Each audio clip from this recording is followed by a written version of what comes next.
Assalamualaikum, salam sejahtera. Bertemu lagi kita di channel Cikgu Noah. Untuk perkongsian pada kali ini, kita akan bincangkan berkenaan dengan topik yang ketiga dalam tajuk RBT tingkatan 3, iaitu reka bentuk dalam perniagaan. Dan pada kali ini kita akan bincangkan berkenaan dengan reka bentuk sebagai instrumen pemasaran. Pada masa sekarang, terdapat banyak produk-produk yang dihasilkan. Oleh sebab itu, para pengeluar perlu kreatif dalam membuat perancangan yang teliti supaya reka bentuk produk yang dipasarkan dapat memenuhi keperluan dan kehendak pengguna. Dan dengan demikian, produk yang dihasilkan mampu untuk memberikan keuntungan yang maksimum. Contoh, kalau pelajar tengok pada gambar rajah ini, produknya adalah beg sandang. Tapi macam mana reka bentuk beg sandang yang dihasilkan itu mempunyai ciri yang dapat menarik perhatian pengguna, membolehkan para pengguna untuk berminat untuk mendapatkannya.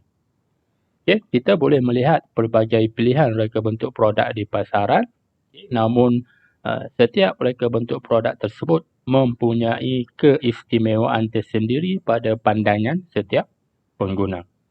Contoh beg sandang ini fungsinya sama, beg sandang, tapi bagaimana perbezaan, bagaimana dia punya reka bentuk itu dapat menarik perhatian pengguna. Dan kita akan pada kali ini kita akan menyatakan maksud pemasaran. Apa itu pemasaran? Pemasaran ialah satu aktiviti perniagaan yang menyalurkan barang dan juga perkhidmatan daripada pengeluar kepada pengguna. Dua aspek di sini iaitu barang dan juga perkhidmatan. Dan menurut Philip Kotler, pemasaran ialah satu proses sosial dan pengurusan untuk memenuhi keperluan dan kehendak pengguna menerusi proses pertukaran produk dan nilai antara satu sama lain. Contoh di sini bagaimana logo ataupun jenama Proton. Bila kita lihat logo ini, kita tahu itu adalah Proton.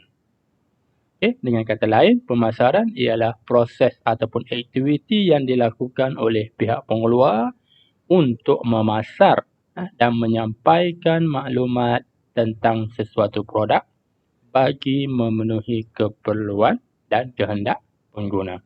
Sebagai contoh, pengeluar kereta Malaysia iaitu Proton Holding Berhad menyampaikan maklumat tentang kereta terbaru kepada pengguna menerusi aktiviti pemasaran. Bagaimana kita nak sampaikan maklumat?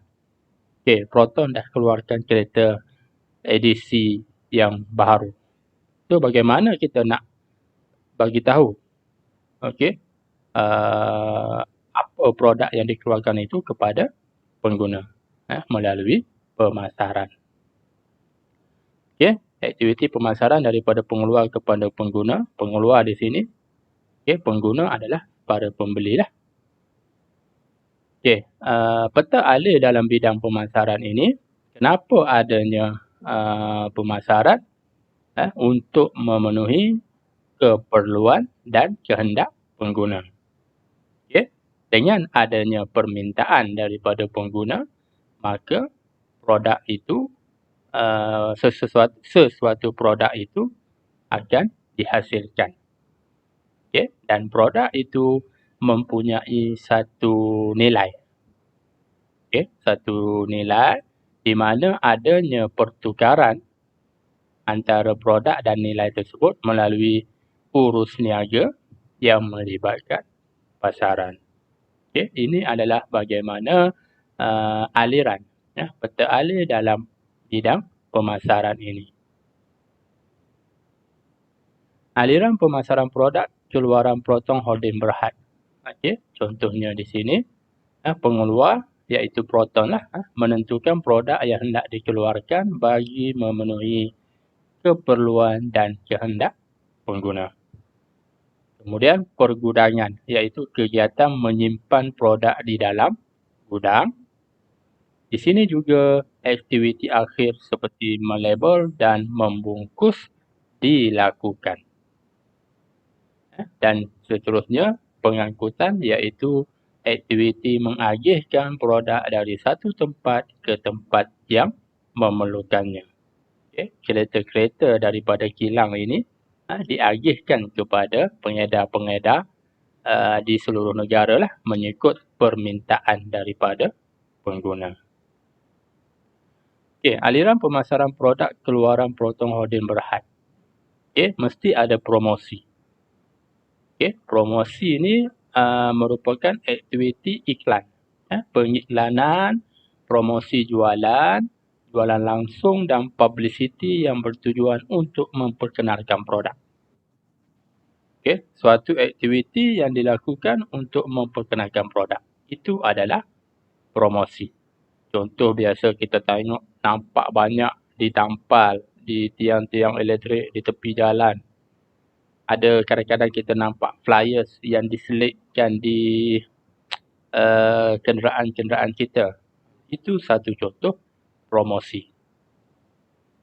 Perniagaan adalah aktiviti jual beli produk dan perkhidmatan bagi memenuhi keperluan dan kehendak pengguna bertujuan untuk mendapatkan keuntungan.